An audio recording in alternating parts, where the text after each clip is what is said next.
Welcome to the Monday Monologue. And I know some of you are going to go, no, don't do this. Don't walk away. Well, it's too late. Bought a reel-to-reel deck. Done a couple of videos about that. We're going to talk more about doing some reel-to-reel stuff as kind of a switch up to some of my normal stuff. And it kind of is a good segue into what I'm going to cover in the Monday Monologue today. So, first thing we're going to go over is talk about endless digital upgrades. And what made me think about this is I was looking at doing this preamp shootout, which I dropped the video the other day about. And I was talking about how, hey, I've got, the newest Blue Sound Node X with the Sabre chipset or whatever in it that I'm going to be using as a demo. And somebody commented, oh, they've got 3 new models. I bought that DAC less than 6 months ago, and they've already got 3 new upgrades to it. And so, yeah, what's going on here, guys? I mean, this reminds me of when digital photography first got started, that the manufacturers like Canon and Nikon were endlessly making upgrade models. It's like, you've got a 6 megapixel? Oh my God, we've got an 8 megapixel. This one's got, this new model's got cleaner noise at 3200 ISO. Or this one's got, XYZ. And people that were into that hobby were just endlessly buying new cameras.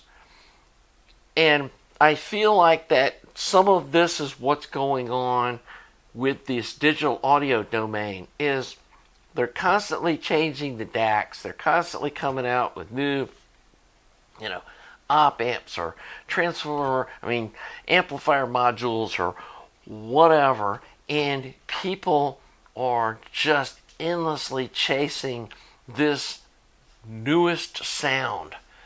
And somebody else commented in the, about, hey, are any of these things repairable?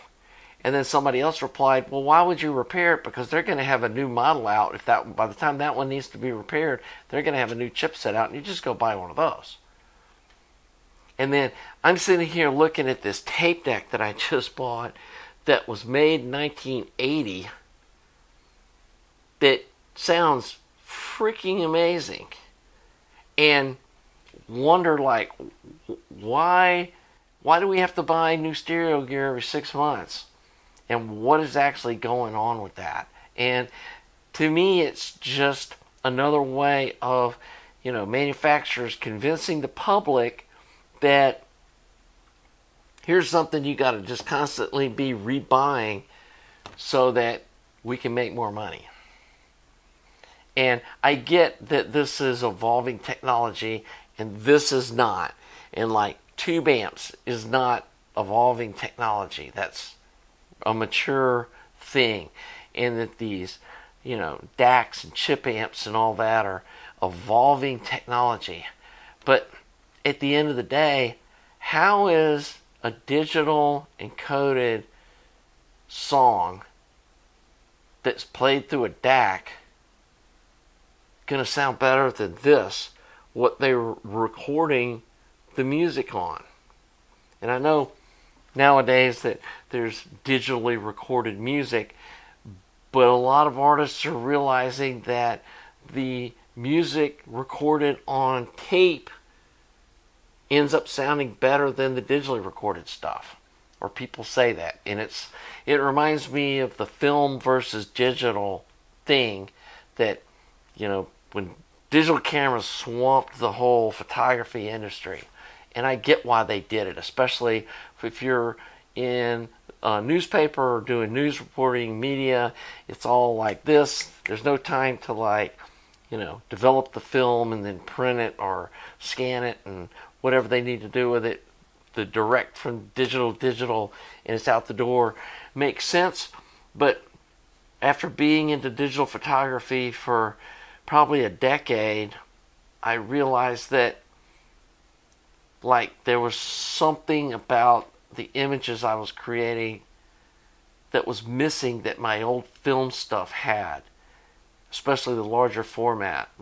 And I feel like, and I've been over this subject before about how, vinyl versus digital, and y'all all know I listen to vinyl and I do a little bit of streaming, but not a whole lot.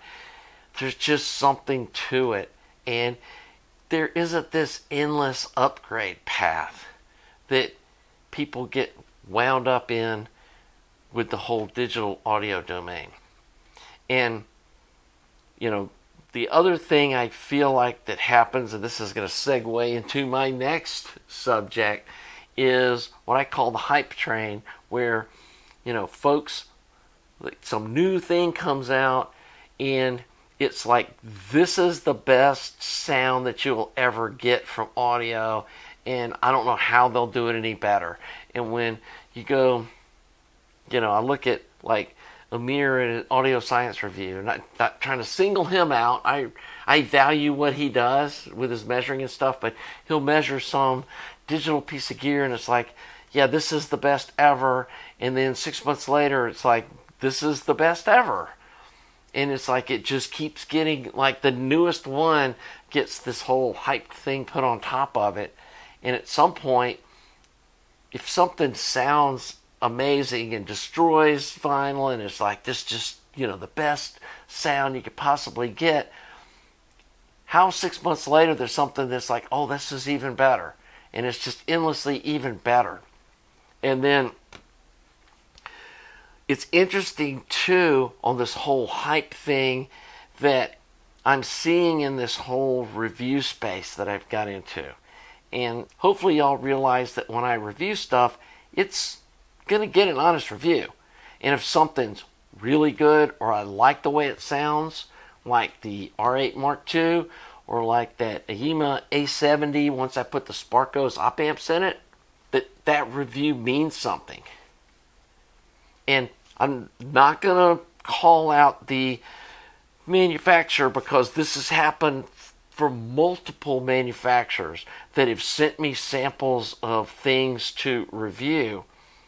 I'll do like an unboxing, or I'll do like a, just like a basic introduction of the product, and I'll get an email from them saying, oh, we really like your video and that you think it's great, but can you just hook it up to a preamp and then play some music through it, do a music demo video, and then put links, and we'll connect you up on our affiliate program so we can keep track of how many hits we get off your video on our affiliate program. And it's like, yeah, no, that's not what we're doing here. And I know some of y'all don't agree with me, but I think those demo videos are just a joke. I mean, I can play some music in a video and you have no idea where it's coming from. And even if I did record it with my phone on there, it all sounds the same. I mean, I've done, video recordings of a DAC, a turntable, and this tape deck, and they all sound the same.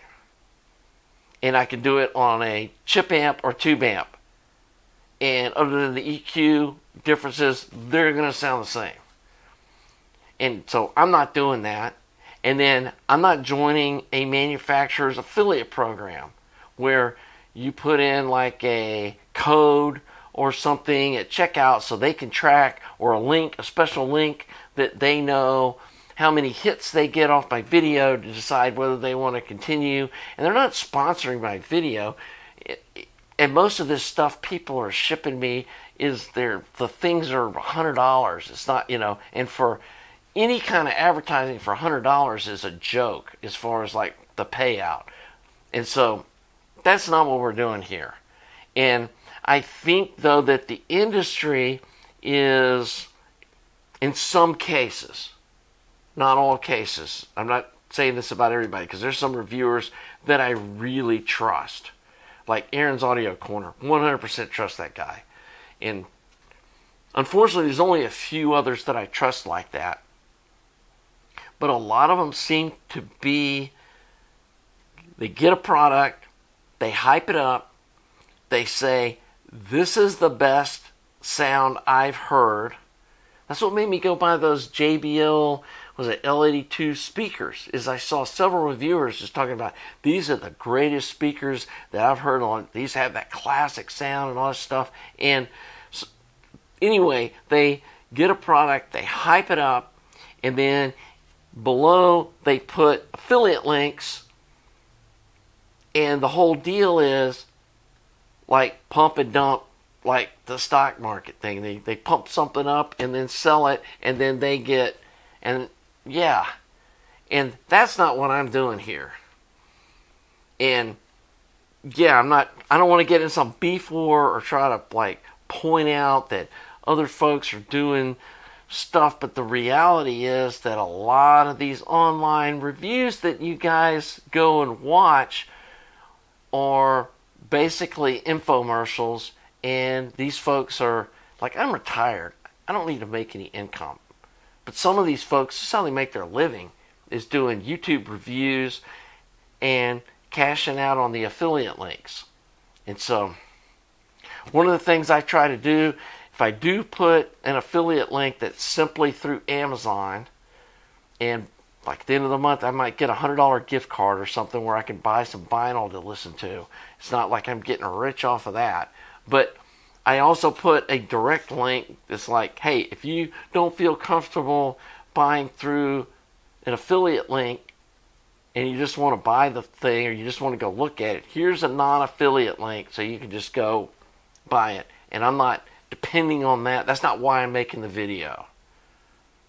And some of these folks, I've had to tell them, you know, if you don't like the way that I do my videos, send me a return mailer and I'll box all this stuff up and just send it back to you. I don't, for one thing, a lot of this stuff I don't even want it, and I'm not going to listen to it. I'm doing it more for channel content, and because clearly from the views, people like watching some of this stuff.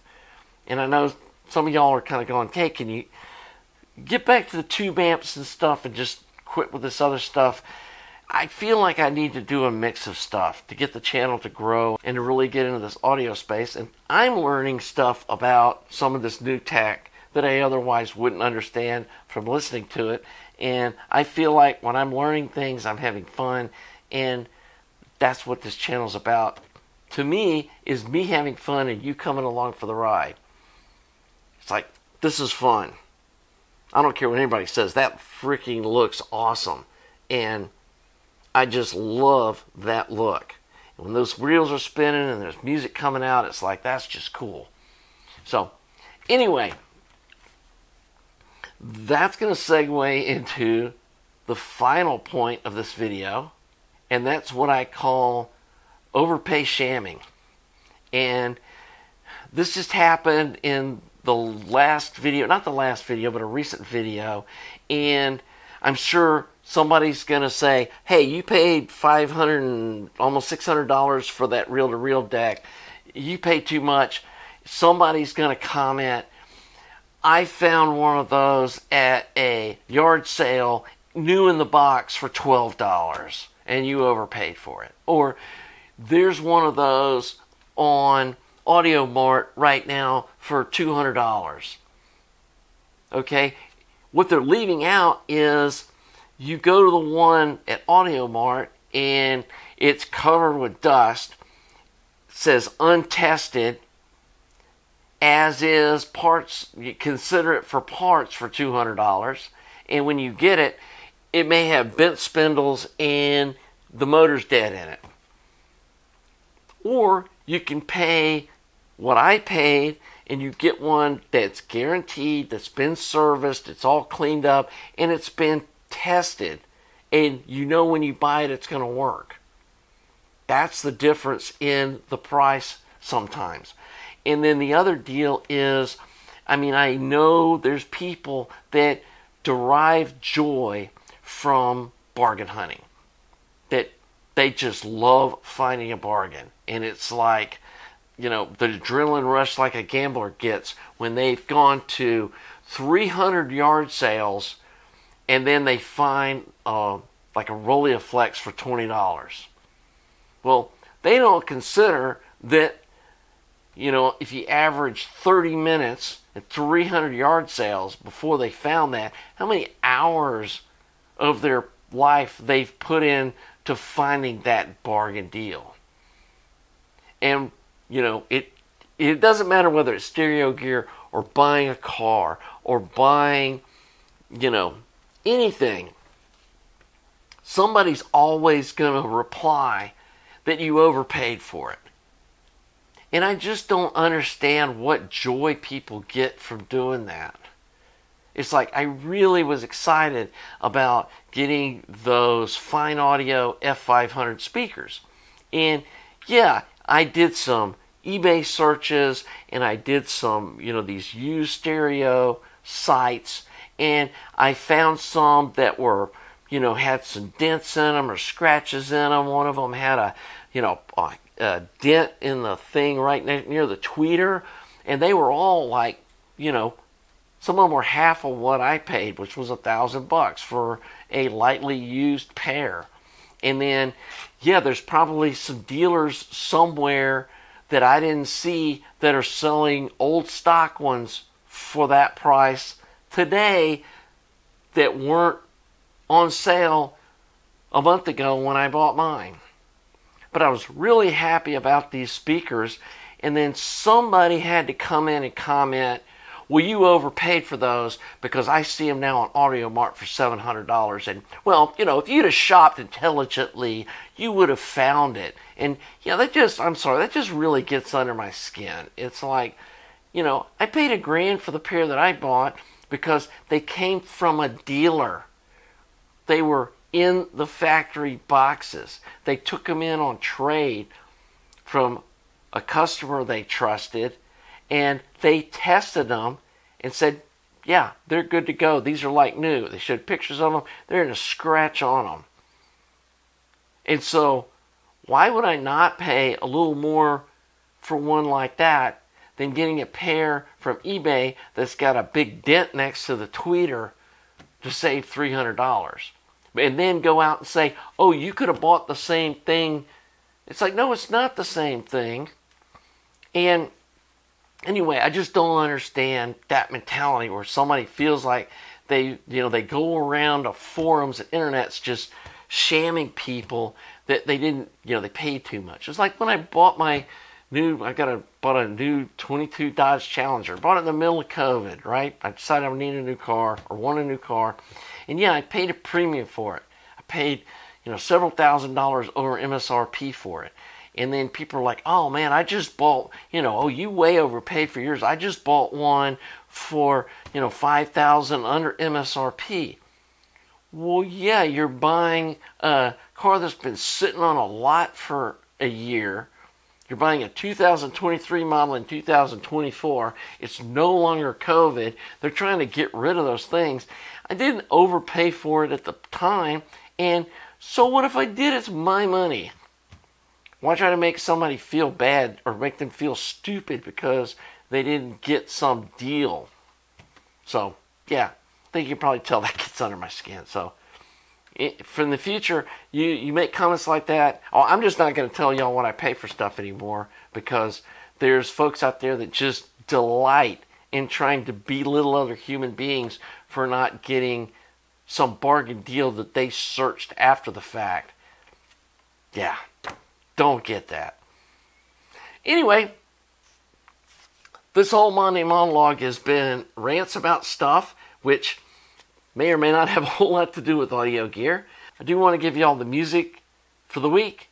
And I think I've suggested this before, but it's so good, we're going to do it again. And that's Eva Cassidy Nightbird. This is a fantastic box set. I think it's a little over $100.